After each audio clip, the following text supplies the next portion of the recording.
Tugasku menemanimu.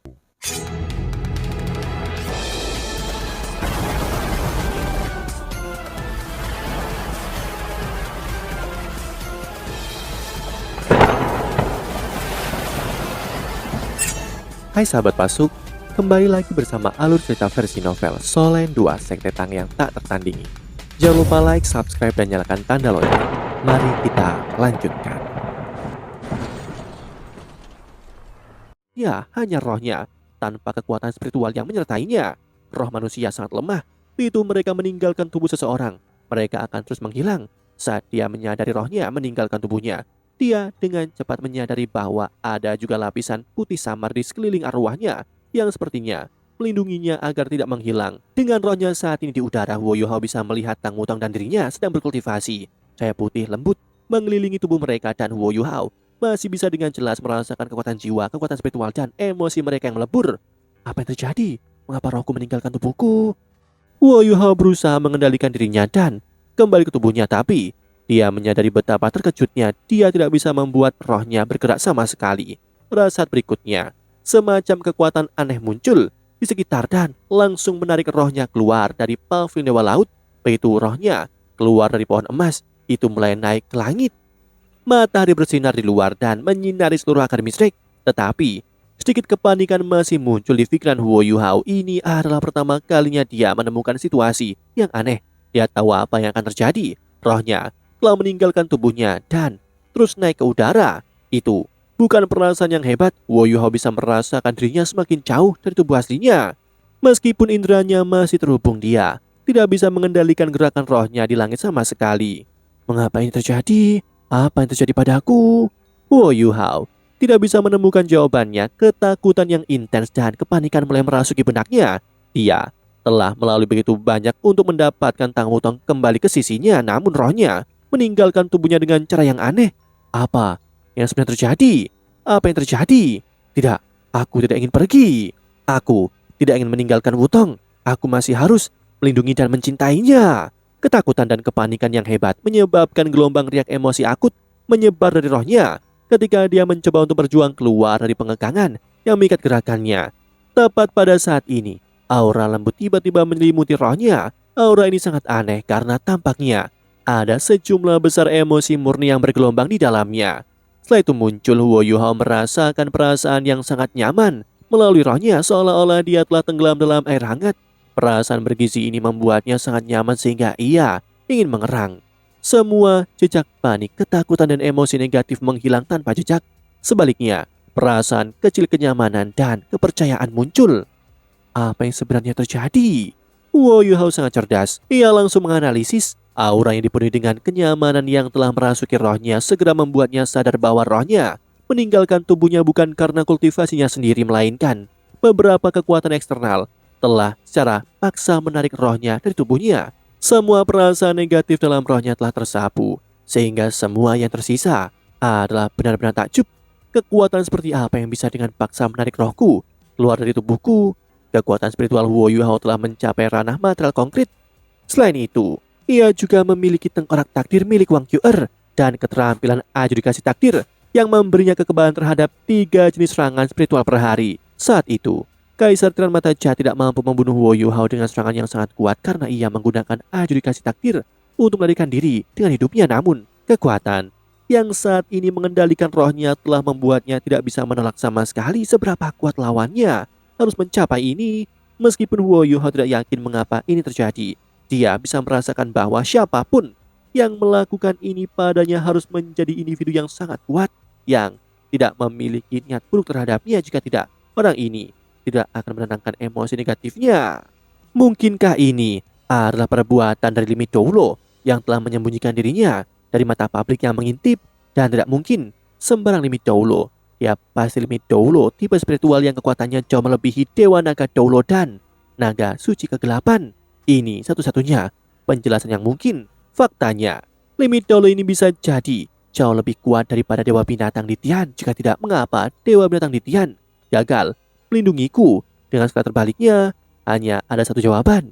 Dewa Binatang tidak menyadari hal ini. Anak muda, berhentilah menebak. Dugaanmu semua salah. Wo Yuhao mendengar suara lembut dari jauh. Setelah itu, ia merasakan indranya berubah menjadi kekacauan kacau. Dia bisa merasakan kekuatan tak terbentuk, mengubah sekelilingnya menjadi warna-warna cerah sebelum warna-warna itu mulai pucat menjadi hitam dan putih. Hitam dan putih bergantian terus-menerus antara satu sama lain. Ketika Wo Yuhao mendapati dirinya berubah bentuk antara bentuk yang tak terhitung jumlahnya. Tetapi, terlepas dari bagaimana dunia eksternal berubah, Wo Yuhao berhasil menjaga rohnya tetap utuh dan jauh dari bahaya. Dia berhasil menghilangkan semua gangguan dari benaknya dan kembali ke keadaan tenang dan terfokus pada energi spiritualnya dan mempertahankannya. Setelah kejutan sementara, dia bisa menenangkan diri, tetapi dia tahu betul bahwa terlepas dari apa, kekuatan eksternal ini, itu bukanlah sesuatu yang bisa ia hindari. Karena itu, dia tahu tidak ada gunanya melawan seseorang yang jauh lebih kuat darinya. Jadi, ia memilih untuk menunggu langkah orang itu. Lagi pula, mereka tampaknya tidak memiliki niat jahat.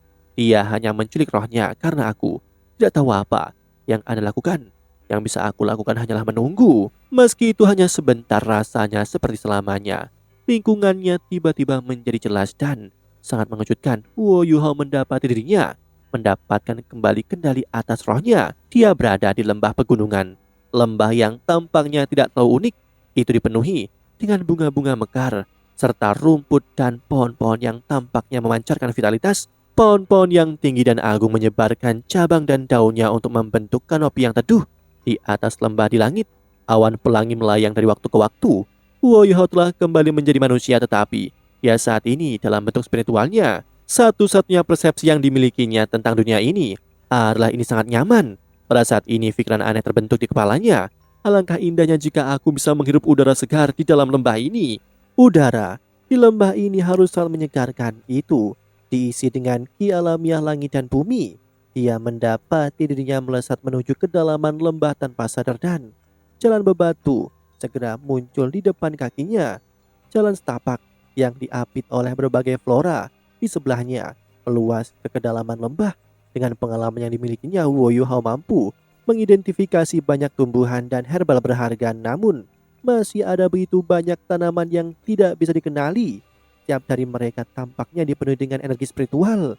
Jalan berliku terus lurus ke tengah lembah. Wo Yuhao melanjutkan langkahnya selama lebih dari 10 menit sampai pemandangan di depan matanya berubah tiba-tiba. Sebuah paviliun muncul di depan matanya. Wo Yuhao bisa melihat dua orang duduk di dalam paviliun.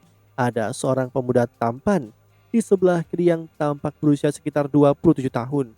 Rambut panjang keemasan menutupi bahunya saat ia memancarkan aura suci yang mencakup segalanya. Ada seorang lelaki tua duduk di seberangnya. Kepala lelaki tua itu ditutupi dengan rambut seputih salju dan penampilannya tidak bisa lebih jelas.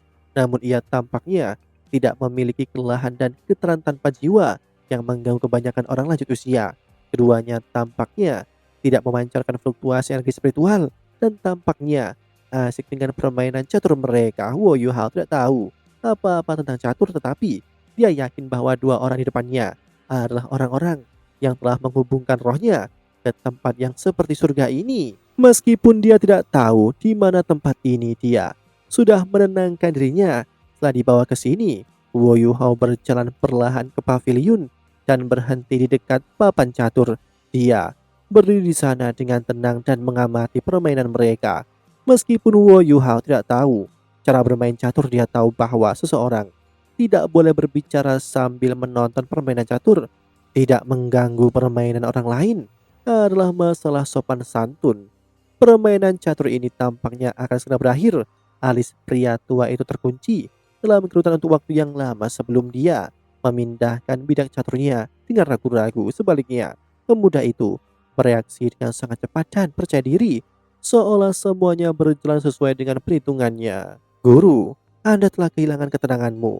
Aku khawatir tidak ada kesempatan Anda mengalahkanku lagi. Pemuda berambut emas itu tersenyum. Lelaki tua itu mengomel sambil tertawa. Dasar bocah cilik, sejak kita mulai bermain catur kamu tidak pernah memberiku kesempatan untuk menang. Kadang-kadang aku menyesal melatih dan membimbingmu selama bertahun-tahun. Pria muda itu mengungkapkan senyum. Baik, ayolah, jangan marah. Bagaimana dengan ini? Aku akan menyiapkan makan siang untuk hari ini. Pria tua itu tampak bersemangat dengan saran pria muda itu ketika dia menjawab, benarkah? Pemuda itu mengangguk dan meyakinkan lelaki tua itu. Memasak selalu menjadi minatku. Mengapa aku berbohong kepadamu ketika Anda adalah orang yang mengajariku cara memasak? Pria tua itu tampak sangat senang ketika dia menyerahkan permainan catur dan berbicara, oke oke aku menyerah. Sekarang pergi dan siapkan makan siang untuk kita. Pria muda dengan rambut emas itu mengangguk dan berkata, oke, bisakah Anda menyimpan bidak catur untukku? Baik. Pria tua itu melambaikan tangannya dan sebelum ada yang bisa melihat bagaimana dia melakukannya, bidak catur itu melayang secara alami dan memisahkan diri menjadi kelompok-kelompok hitam dan putih sebelum kembali ke kotak-kotak di samping papan catur. Yuhan terkejut dengan apa yang baru saja dia saksikan. Orang tua itu mampu memindahkan potongan-potongan itu tanpa memberikan fluktuasi apapun dalam kekuatannya. Pria muda dengan rambut emas berdiri sebelum menuju ke ujung paviliun. Saat dia berjalan ke sana, dia melambaikan tangannya ke Woyo sebelum berkata, mari bergabung dengan kami teman kecil. Sebelumnya, ketika pria muda itu berbicara dengan pria tua itu, Woyo tidak merasakan sesuatu yang salah atau tidak wajar dengan cara dia berbicara. Tapi sekarang setelah dia berbicara dengan Woyo, dia terkejut bahwa suara pemuda itu persis sama dengan suara yang dia dengar setelah rohnya tersedot keluar dari tubuhnya. Apakah dia orang kuat yang membawaku ke sini? Namun, tidak mungkin dia bisa menolak pemuda itu pada saat ini. Dengan demikian, Wo Hao mengakui undangan pria itu dan mengejarnya. Pria tua itu tetap duduk di tempatnya, satu wajahnya menunjukkan senyum. Dia bergumam pada dirinya sendiri. Sepertinya bocah cilik itu juga mengalami saat-saat ketika emosinya goyah. Jika tidak, mengapa kamu itu cemas? Tapi aku harus mengatakan bahwa keputusanmu sangat tidak terduga. Bahkan, ini adalah batas gila. Ini benar-benar merebut mangsa seseorang dari rahang harimau, bukan? Tetapi aku harus mengatakan aku menyukainya. Wo Yuhao mengikuti pria muda dengan rambut emas ke ujung paviliun dan melihat sebuah halaman kecil yang tidak terlalu jauh darinya. Seluruh halaman terbuat dari kayu dan ada beberapa anak bermain-main di dalamnya. Ada seorang wanita cantik berpakaian merah yang merawat anak-anak. Tidak terlalu jauh dari mereka, seorang wanita cantik berpakaian biru sedang makan sesuatu. Mereka semua tampak sangat bahagia. Ini jelas sebuah keluarga yang dengan senang hati tinggal di surga yang jauh dari mata orang-orang normal. Wo Yuhao tiba-tiba merasa iri dengan apa yang dilihatnya. Meskipun dia tidak yakin mengapa dia merasa seperti itu. Kapan aku bisa membentuk keluarga dengan Wutong dan hidup di surga seperti ini? Itu akan menjadi luar biasa. Kami akan memiliki beberapa anak dan hidup bahagia selamanya. Pria muda dengan rambut emas tersenyum dan bertanya, apakah kamu sangat iri dengan apa yang kamu lihat? Wo Yuhao mengangguk tanpa ragu-ragu. Pria muda itu tersenyum tanggung. Sebenarnya jika ada orang yang menjalani kehidupan seperti itu untuk waktu yang lama, dia pasti akan merasa kesepian. Aku memiliki banyak istri tetapi mereka sering tidak ada di sekitarku. Hanya mereka berdua yang sebelumnya tinggal menemaniku. Sisanya pergi untuk keluar dan bermain dan aku tidak tahu kapan mereka akan kembali. Hah? Banyak istri? Wo Yuhao tidak mengharapkan pemuda itu untuk berbagi dengannya. Dia tidak bisa membantu tetapi menggelengkan kepalanya dan menjawab, bukankah satu istri sudah cukup? Semakin banyak yang dimiliki, semakin mungkin pula bagi orang untuk berpisah. Pemuda itu tersenyum dan menjawab, apa yang kamu katakan masuk akal, namun kadang-kadang tidak sepenuhnya tergantung pada seseorang untuk mengambil keputusan itu. Baiklah, jangan bicarakan ini lagi. Kita akan menyiapkan makan siang sekarang. Tidak mudah untuk membuat kelompok besar orang ini bahagia dan kenyang setiap hari. Demikianlah kisah untuk kali ini. Sahabat Pasuk, jangan sedih, jangan bimbang, apalagi galau. Karena aku kan selalu menemanimu.